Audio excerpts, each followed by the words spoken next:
네, 지난주에 봤던 말씀을 좀 먼저 보고 좀 연결해서 보도록 하겠습니다. 지난주에 야곱의 열심에 대해서 봤는데요.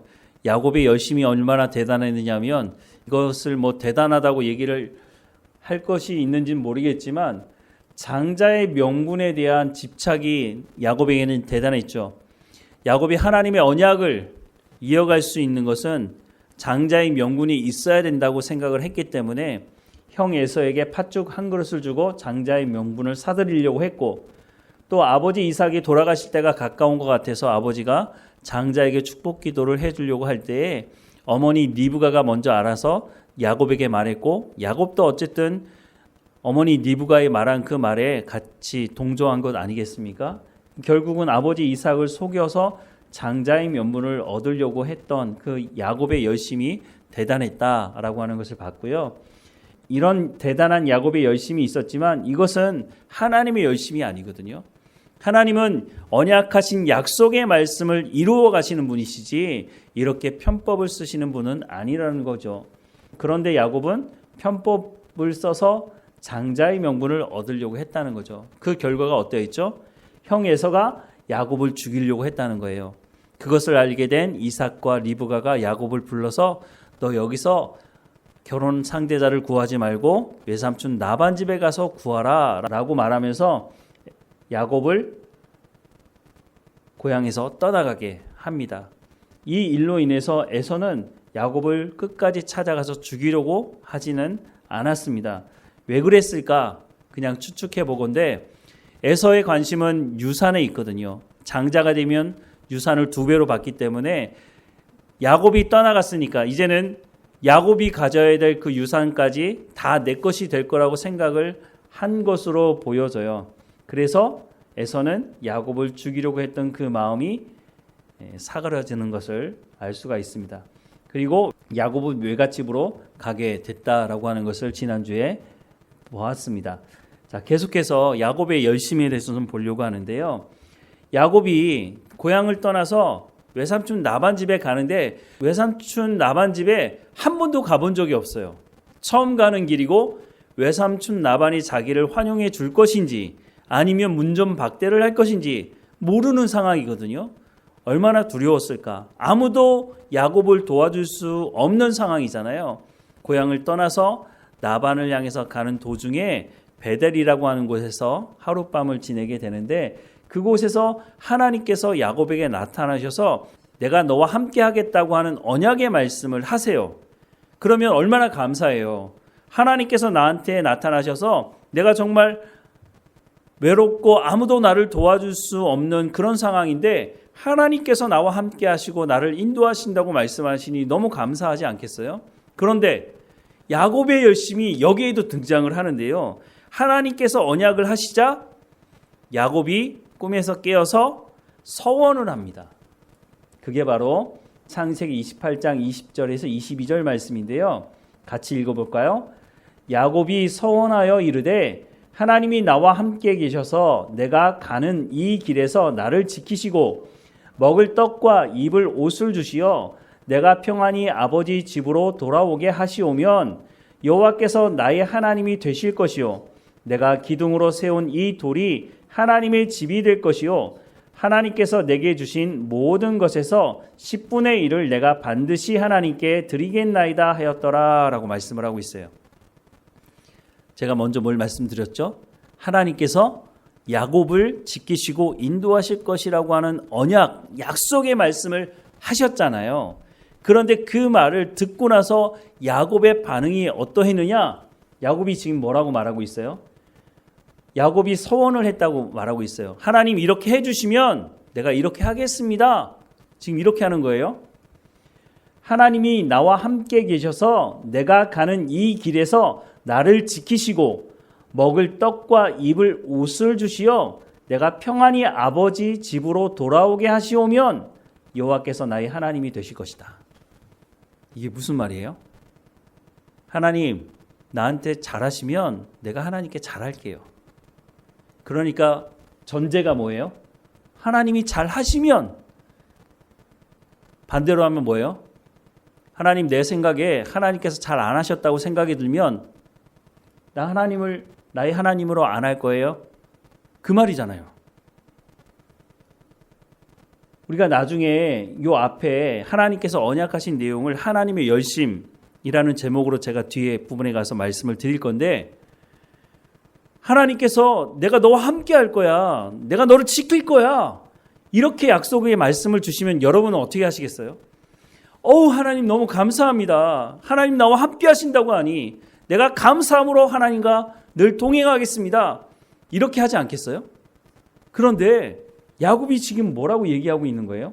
하나님, 내가 지금 집을 떠나서 먼 길을 가고 있는데 앞으로 나한테 무슨 일이 일어날지 잘 모르겠어요. 그런데 하나님께서 그렇게 말씀하시는 거 보니까 좋아요. 그러면 하나님, 내가 가서 지내는 동안 나를 지켜주시고 먹을 떡과 입을 옷도 주시고 그리고 평안히 아버지 집으로 돌아오게 하시면 내가 그때서야 하나님을 하나님으로 인정하고 하나님이 나의 하나님이 되실 겁니다.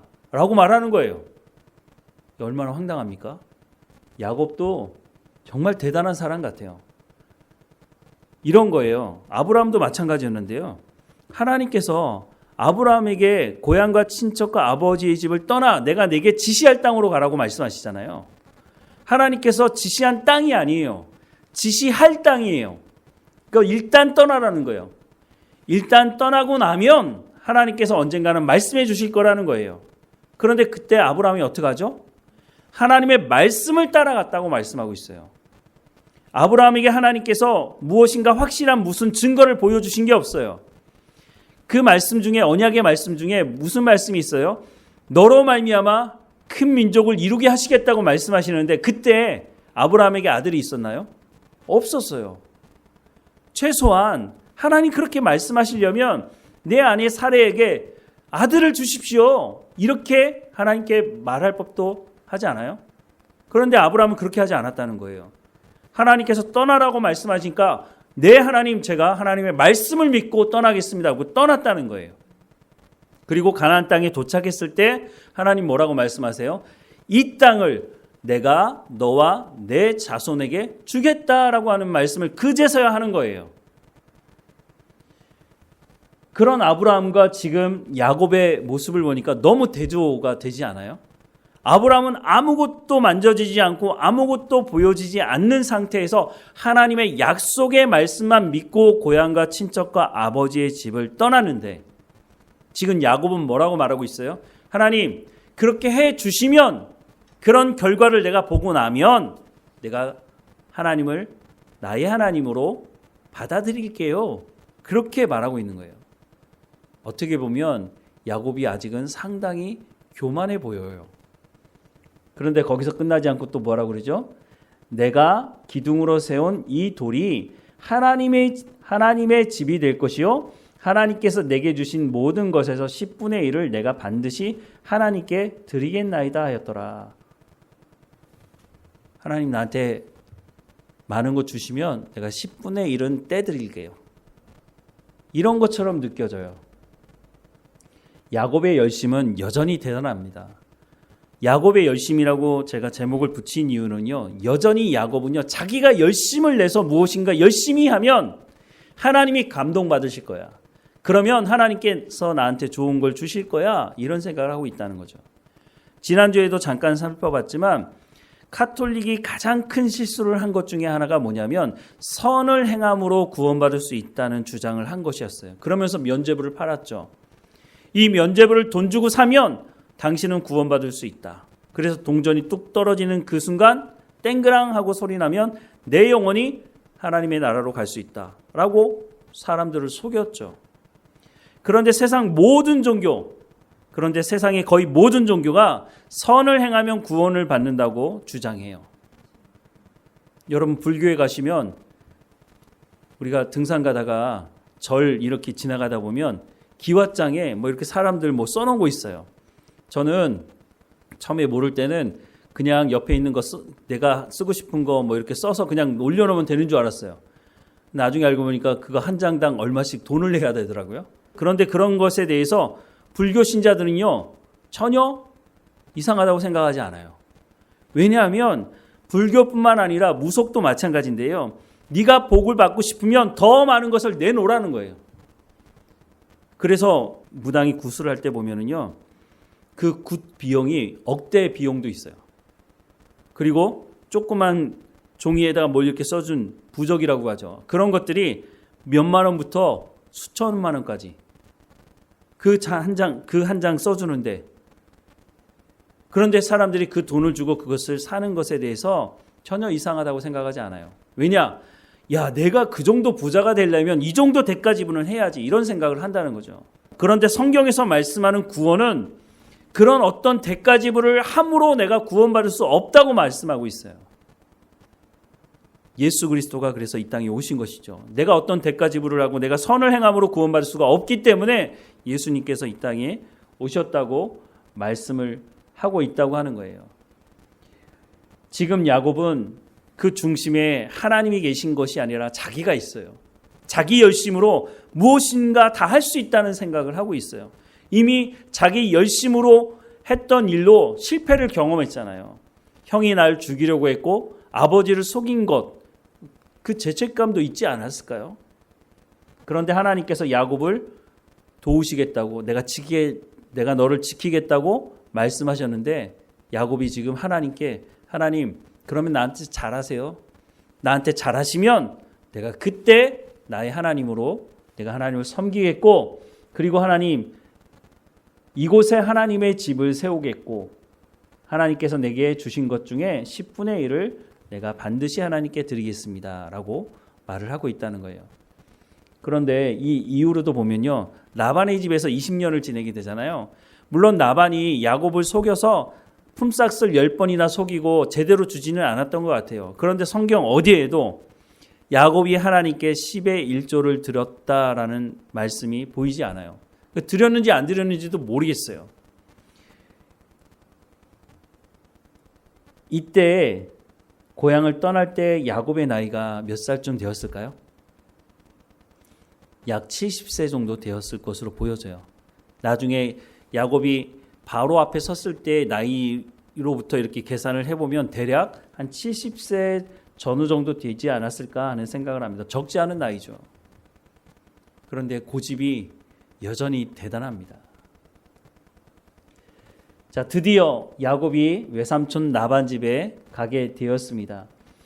저희가 먼저 볼 것이, 그러면 외삼촌 라반이라고 하는 이 사람은 도대체 어떤 사람이냐, 이 사람은 하나님을 믿는 사람이냐 아니냐, 우리가 먼저 살펴볼 필요가 있는데요. 창세기 24장 30절부터 31절 말씀인데요. 같이 읽어보겠습니다. 그의 누이의 코골이와 그 손의 손목고리를 보고 또 그의 누이 리브가가 그 사람이 자기에게 이같이 말하더라 함을 듣고 그 사람에게로 나아감이라. 그때 그가 우물과 낙타 곁에 서 있더라. 라반이 이르되 여호와께 복을 받은 자여 어찌 밖에 서 있나이까? 내가 방과 낙타의 처소를 준비하였나이다 라고 말씀을 하고 있어요. 라반이 지금 뭐라고 말하고 있어요? 여호와께 복을 받은 자여 들어오소서라고 말하고 있거든요. 여기서 여호와께 복을 받은 자라고 말하는 이 사람은 누구냐면, 이삭의 며느리감을 찾기 위해서 아브라함이 자기의 종을 불러가지고 야, 너 거기 가서 이 이삭의 결혼 상대자를 구해와라 라고 한 거예요. 그래서 그 종이 와서 누구를 만나느냐? 바로 리브가를 만난 거예요. 그 리브가를 통해서, 리브가의 오빠가 바로 라반이었거든요. 그러니까 리브가가 라반에게 이끌고 갔더니 라반이 하는 말이 그 종을 향해서 여호와께 복을 받은 자여 들어오소서라고 하면서 나그네를 대접하고 있어요. 이런 걸 보면 물론 이제 중동 지방의 그 풍습이 나그네를 대접하는 그런 풍습이 있기도 하지만, 라반이 그냥 나그네를 대접한 것이 아니라 여호와께 복을 받은 자여라고 말하는 것을 보면 라반도 하나님을 모르지는 않았던 것 같아 보여요. 그리고 창세기 24장 50절 말씀해 보면 라반과 부두엘이 대답하여 이르되 이 일이 여호와께로 말미암았으니 우리는 가부를 말할 수 없노라 라고 말해요. 이게 무슨 말이냐면, 리브가에게 아브라함의 아들이 있는데 네가 결혼 상대자로 그 사람을 선택하고 가겠느냐라고 물어봤을 때 리브가는 이제 가겠다고 얘기를 하는데, 그래도 집안에 오빠가 너 가지 마. 이렇게 얘기할 수도 있는 거 아니에요? 내가 그걸 어떻게 알고 너를 그 먼 데까지 시집을 보내? 이렇게 얘기할 수도 있잖아요. 그런데 라반이 지금 뭐라고 얘기하고 있어요? 이 일이 여호와께로 말미암았으니 우리는 가부를 말할 수 없노라. 여기까지 보면은요, 라반이 하나님을 잘 믿는 사람처럼 보여지는 부분이 있다는 거예요. 그러면 라반이 정말 하나님을 경외하는 사람이었는가? 지금까지 보니까 라반이 하나님에 대해서 잘 알고 하나님을 경외하는 사람 같아 보이네? 이렇게 보이는데 정말 그랬을까? 창세기 29장 13절부터 14절 말씀해 보면 라반이 그의 생질 야곱의 소식을 듣고 달려와서 그를 영접하여 안고 입맞추며 자기 집으로 인도하여 드리니 야곱이 자기의 모든 일을 라반에게 말하며 라반이 이르되 너는 참으로 내 혈육이로다 하였더라. 야곱이 한 달을 그와 함께 거주하더니. 여기까지만 봐도 라반은 괜찮은 사람처럼 보여요. 그렇지 않습니까? 조카가 찾아왔어요. 그랬더니 너무너무 환영해 주는 거예요. 그리고 먹이고 입히고 한 달 동안 그렇게 지냈다는 거예요. 그런데 아마도 여기까지였던 것 같아요. 창세기 29장 17절부터 30절 말씀해 보면 어떤 내용이 있느냐면 라헬을 얻기 위해서, 라헬이 누구죠? 라반의 딸이에요. 그런데 야곱이 라반의 집에 와서 라헬이 눈에 들어온 거예요. 그래서 그 라헬을 신부감으로 얻기 위해서 어떻게 했어요? 7년 동안, 무려 7년 동안 품삯을 받지 않고, 물론 밥은 먹고 살았겠죠. 외삼촌 라반이 시키는 모든 일을 하면서 품삯을 받지 않고 무료로 일을 했어요. 7년 동안. 왜요? 라헬을 신부로 얻기 위해서. 그런데 결혼식 다음날 일어나 보니까 누가 옆에 있었어요? 라헬이 있는 게 아니고요. 라헬의 언니였던 레아가 있는 거예요. 깜짝 놀랐죠. 그 당시에 저녁에 형광등이 있습니까? 뭐가 있습니까? 저녁에 사람을 확인할 수가 없잖아요. 칠흑 같은 어둠 속에서 잠을 자고 일어났더니 옆에 있는 사람이 라헬이 아니고 레아인 거예요. 그래서 어떻게 했어요? 7년을 또 무료로 일을 하고 두 아내가 데리고 온 여종 둘을 합해서 아내가 4명이나 갑자기 돼버렸죠. 그때 이런 말을 합니다. 라반이 이르되 언니보다 아우를 먼저 주는 것은 우리 지방에서 하지 아니하는 바이라. 이를 위하여 7일을 채우라. 우리가 그도 내게 주리니 내가 또 나를 7년 동안 섬길지니라. 야곱이 그대로 하여 그 7일을 채우매 라반이 딸 라헬도 그에게 아내로 주고 라반이 또 그의 여종 비라를 그의 딸 라헬에게 주어 시녀가 되게 하며 야곱이 또한 라헬에게로 들어갔고 그가 레아보다 라헬을 더 사랑하여 다시 7년 동안 라반을 섬겼더라. 외삼촌 라반이 하나님을 경외하는 사람으로 보입니까? 아니면 돈독이 오른 사람으로 보입니까? 아무리 너무 심한 거 아니에요? 7년 동안 품삯을 계산하면 어느 정도 됐을까요? 14년을 무료 봉사했으니 그것을 품삯을 따진다면 어마어마하겠죠. 그런데 라반이 뭐라고 얘기하고 있어요? 우리 지방에서 하지 아니하는 바다. 언니보다 아우를 먼저 주는 것은 우리 지방에서 하지 아니하는 바다. 야곱이 그 지역에서 7년을 살았는데 이걸 몰랐을까요? 그런데 라반이 우기니까, 그리고 하룻밤을 지내고 났는데 옆에 라헬이 있는 것이 아니라 레아가 있으니까 어쩔 수 없는 거죠. 그래서 라헬을 얻기 위해서 무려 14년 동안 무료로 일을 하게 됩니다. 이렇게 보면 라반이 그렇게 썩 좋은 사람 같지는 않아요. 입으로는 내가 하나님을 경외하는 사람이다 라고 말하는 것처럼 보여지지만 실제적으로는 그렇지 않았다는 거죠. 자, 야곱을 착취하는 라반에 대해서도 나오는데요. 창세기 30장 25절부터 28절에 보면 라헬이 요셉을 낳을 때에 야곱이 라반에게 이르되 나를 보내어 내 고향 나의 땅으로 가게 하소서. 내가 외삼촌에게서 일하고 얻은 처자를 내게 주시어 나로 가게 하소서. 내가 외삼촌에게 한 일은 외삼촌이 잘 아시나이다. 라반이 그에게 이르되 여호와께서 너로 말미암아 내게 복 주신 줄을 내가 깨달았노니 내가 나를 사랑스럽게 여기거든 그대로 있으라. 또 이르되 내 품삯을 정하라. 내가 그것을 주리라 라고 말하고 있어요. 14년 동안 한 푼도 주지 않았는데 이제는 야곱이 생각해 보니까 야, 내가 여기 더 있다가는 큰일 나겠다. 내가 정말 아무것도 없는 사람이 되고 말겠구나. 그래서 외삼촌에게 저 이제 고향으로 돌아갈게요 라고 하니까 라반이 뭐라 그래요? 아 그래? 그러면 이제부터 내가 품삯을 정하면 품삯을 주겠다는 거예요. 지금까지 주지 않다가. 왜 이렇게 말했을까요? 야곱 때문에 야곱이 정말 부지런한 사람이었던 것 같아요. 성실한 사람이었어요. 야곱이 부지런하고 성실하다 보니까 양과 소와 이런 가축들을 돌보면서 라반의 재산이 많이 늘어난 거예요. 그러니까 야곱도 라반에게 그렇게 말하는 거 아니에요? 외삼촌, 제가 외삼촌의 그 재산을 얼마나 많이 늘려놨는지 보시죠? 라고 하니까 라반도 나도 안다는 거예요. 그러니까 야곱을 고향으로 돌려보내고 싶지 않은 거예요.